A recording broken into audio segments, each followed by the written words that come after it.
course, it's just a good feeling to be playing better football. Of course, the last 3 weeks, we went into the third quarter, wanted to, of course, to play a good third quarter ball, and being able to get those 3 wins, of course, said that, which sets up the biggest fourth quarter we've had since we've been here. It's a position you want to be in. Most games are decided at the end of the game, and the fourth quarter you have to play your best ball. So our football team realizes where we are. Of course, one of our goals has been to, take steps as we build our program. One of those steps is to get to a bowl game. And we don't talk about that an awful lot until you get to that game where if you win, you're in. So as we talk about being in the playoffs, this is it. It's a playoff game for us, and we're looking at it that way. A lot of guys are playing their best football right now, which is big. Offensively, last couple of weeks, no turnovers. It's about ball security, being able to run the football. Brandon Peters was our offensive player of the game. Just a lot of good things going on. Ray Brown, of course, continues to play really good football. Josh Bebe making big plays. Everybody has stepped up. And defensively, it starts up front. And I could say the same thing about our offensive line too, but our defensive line, we were missing a couple players, but other players that have been in a reserve role really stepped up. Guys like Isaiah Gay in particular. Jamal Milan has played his best football. You're the Big Ten Defensive Player of the Week, like Dele Harding was. He's been playing outstanding football throughout. How can a player playing the way Dele Harding is not be on Butker's watch list too? I tried to figure that one out. But he and Jake Hansen are really playing outstanding football. Can't think of 2 linebackers that I've seen in college football playing better than the 2 of those. Nate Hobbs has been wanting to get a splash play for a long period of time. Him getting involved in the end zone, of course, would be. That's all in the past. It's all fine and dandy, but as I said, it's about this week. Blake Hayes, we're going to count on him again to pin the guys down there. Michigan State, of course, they're fighting just like we are. Good football teams have to be able to go on the road and play well. I think we're built for that, so we're really looking forward to it. Injury-wise, hopefully we'll be getting a couple players back, but we'll see how that goes tomorrow. Take a question. Lovie, the takeaways, the fumbles forced, seems like something the defense has a lot of influence on, but fumble recovery, does that seem like something that's been good fortune or a practice also? Well, I think defensive guys would say that, both of them are hard to do. They just don't happen. Yeah, it's hard, causing fumbles, but to recover them. And when you recover them, and we're really, how much we buy into taking the ball away, but just love what we've been doing on the offensive side of turning those turnovers, takeaways on the offensive side into points. So it's all going together. All your linebackers are playing very well. How is Miles influenced that group this year? Like any other position coach. First off, you have some guys to work with. They buy into it. Just pleased with what has happened in that room. In Miles' case, first time coaching linebackers. That's been documented enough. But again, just like what they've done. And we talked a lot about Jake Hansen and about Dele Harding. But Milo Eifler played his best football of the year also. All 3 of those guys, again, they're making a difference. What did Donnie Navarro do last year when he was sitting out the new? Showed you a little bit that he could be a productive guy like he has been the last couple of weeks. I think if you're on the football team, you've done something to show us that you can get the job done. Sometimes you have to wait for your opportunity. I think that's the case with Donnie. He has done some good things around here, contributed on special teams, and what little time he had gotten, he took advantage of it. And if you continue to do that, you get more reps. And I've never seen a player that deserved to play that didn't get an opportunity to. Circumstances just allows you a chance to really show who you are, and it's left up to you to take advantage of it. Donnie's taken advantage of it. We'll need him as we go forward. What challenges does Michigan State provide? I know they've had a tough go with playing good opponents. What do you see from them in football? And Coach Smith will talk on it a little bit more, but, you know, of course, they played outstanding defense for a long period of time. Offensively, commitment to the, you know, to the run through the years. I'm just talking traditionally on what they've been. They've opened up their offense a little bit more spread than we're used to seeing from them. We don't have good skill guys. I mean, good linemen. You know, Michigan State's one of the best programs in college football, and that's who we're going against.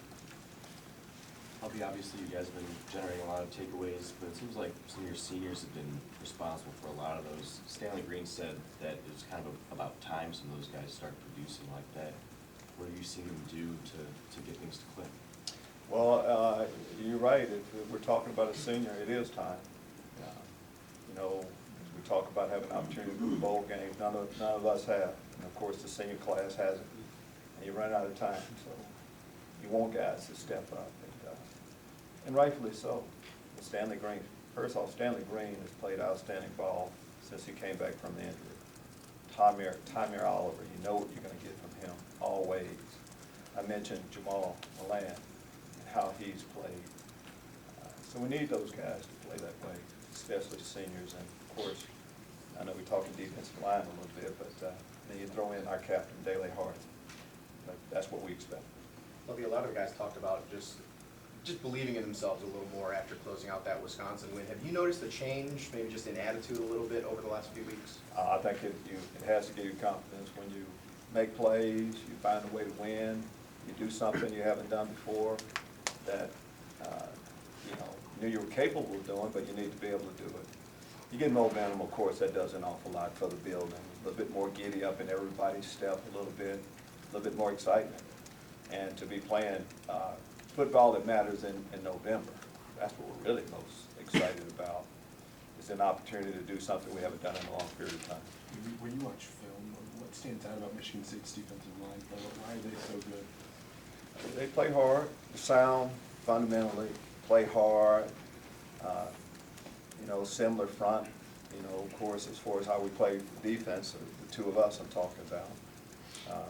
You know, it starts up front with them, you know. When you're talking about most of the time a four-man front, how does the defensive line play? As excellent defensive linemen, and that kind of goes from the back.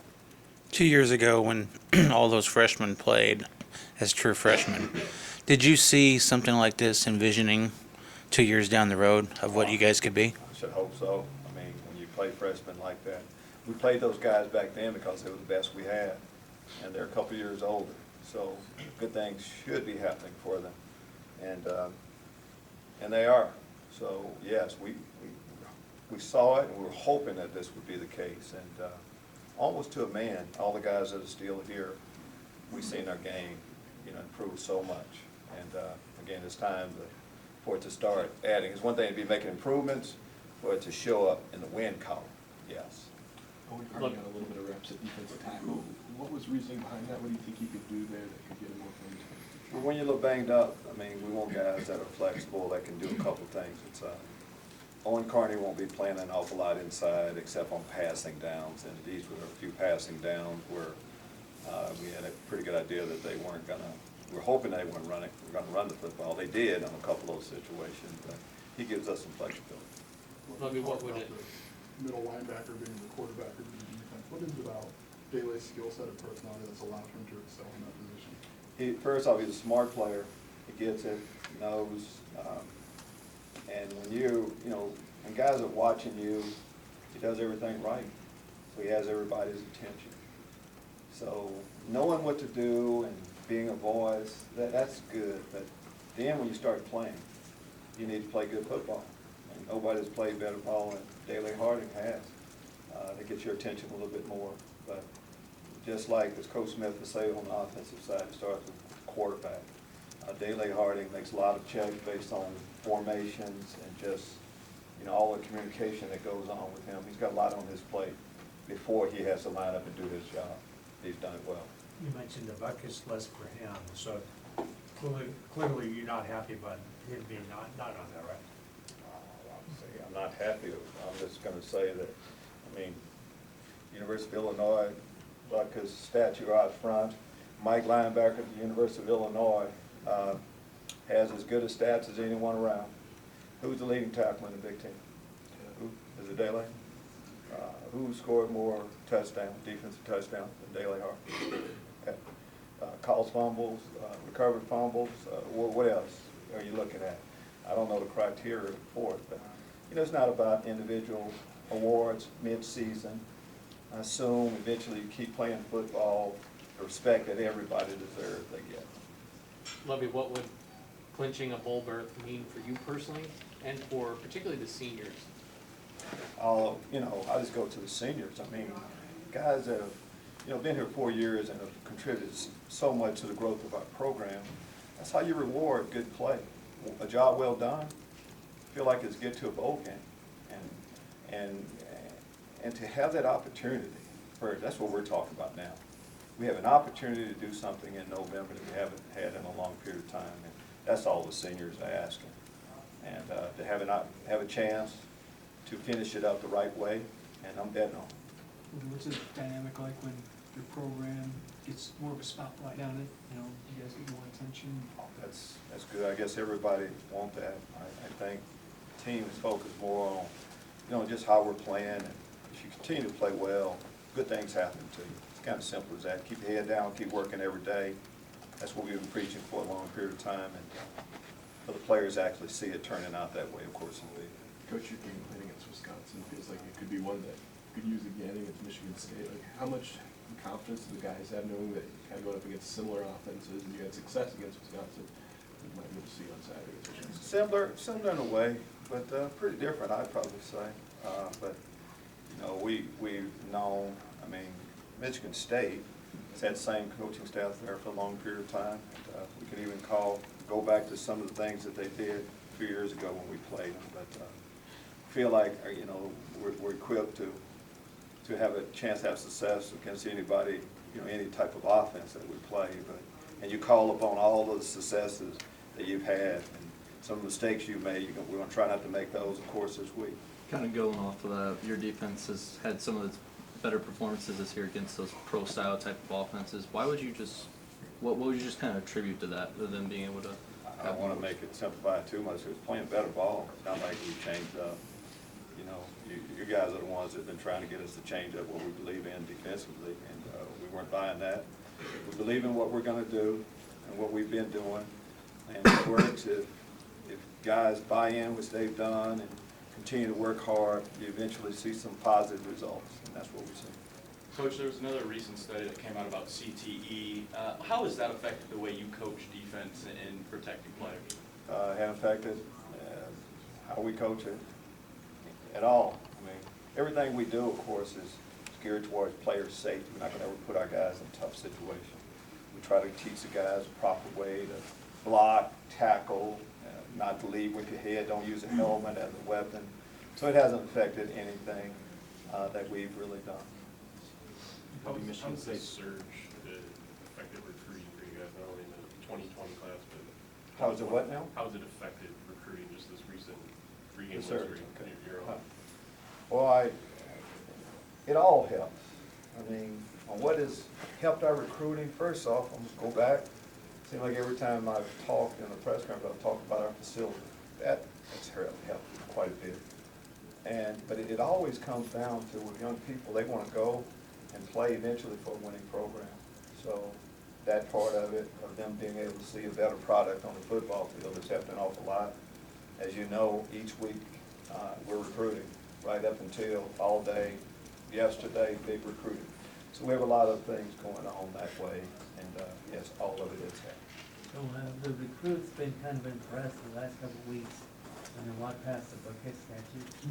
You would have to be, and especially, you know, anybody associated with football in general would have to, you know, you go by there, it gets your attention. You should be impressed and get goosebumps a little bit, especially for guys that play defense too.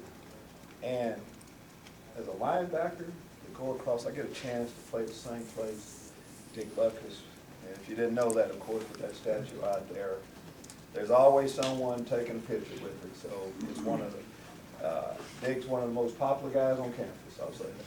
Lovie, can you talk about your comfort level in calling this the most important game of your tenure and these guys' tenure at Illinois? It seems like coaches like. My comfort level Yeah, is coaches very, sometimes like to downplay. no, Like things like I'm that. not downplaying it at all. It is, and that's what we're saying. This is the biggest game we've had here since I've been here. That's how we're looking at it. Told the team that after the game, told the team that today. That will continue to be the message, but I don't think the Gray Browns, the Reggie Corbins, guys that have been around the Stanley Greens, they know that. You don't have to tell. You don't have to tell us how big this game is. We know how big it is. Well, $94,000 has been raised to that GoFundMe for Bob's Roundtree. Are you blown away by the Iwana fan response, or what's your kind of reaction to it? Well, blown away, yes, in a way, but did I expect it? Yes. I mean, that's what we've gotten. People love university, number one, and realize that one of our own needs help. And what do you do when people you love need help? You step forward and do what you can. So it's just been humbling to see how many people care and reach out to donate. Believe me, a message from Bobby, he's blown away by it also. We all are. What did his mom, I know his mom didn't remember, obviously, what was his mom's reaction to starting to see that? Well, guys, you know how the reaction would be. I'm just gonna say from the entire family, very appreciative, thankful. Again, this is a tough time the family's been through, and to see people reach out like this. You know, sometimes you're out of sight, out of mind, but that's definitely not the case, and that's what this is saying. Coach, there was a video of you in the locker room after the game, and you smiled and said, "Hey" to Bobby. I know you said last Saturday after the game that he's with you guys at every meeting, whatever it is. What exactly is it that made you want to keep him a part of this roster so much and make him feel like he's still here every day? Well, I mean, he is a part of us every day. I mean, Bobby's in meetings. You know, now with modern technology, you're there always. You can communicate with him. And Bobby is. I mean, he's got opinions about what we do. One of the games, the first couple of defensive calls, I let him make. So he's been a part of everything that we do. The guys, of course, stay in contact with him. So he should be in the locker room. He should have been in the locker room with him. It's a big day for our entire football team. If you go to the locker room, he's there. His locker is there. He's a part of us too. There were some detailed allegations out against Laredo Oladipo last week. I was just wondering, did you read that Twitter thread, and if so, what was your reaction? I mean, what reaction what else can I say about it? We have a process. When guys do things they're not supposed to do, as a student at the University of Illinois, there's a process we go through. Larry is going through that process. He hasn't been a part of our football team in a while. He's been suspended from it, so not a whole lot more for me to say. Haven't had any communication with him. Our focus right now, of course, is on the guys that are here, showing up every day with us. I believe Michigan State had lost 3 in a row before going to their bye week to prepare for you guys. Is there a unique challenge to playing a team on more prep that might be desperate like them? Well, they're more desperate than we are. I can't see that. I think you have two teams that need a win in the worst way. And this time of year, that's how it should be, each game you play. So, yeah, I understand what they've gone through. We've gone through more than they have, and our focus is just on that. Thank you.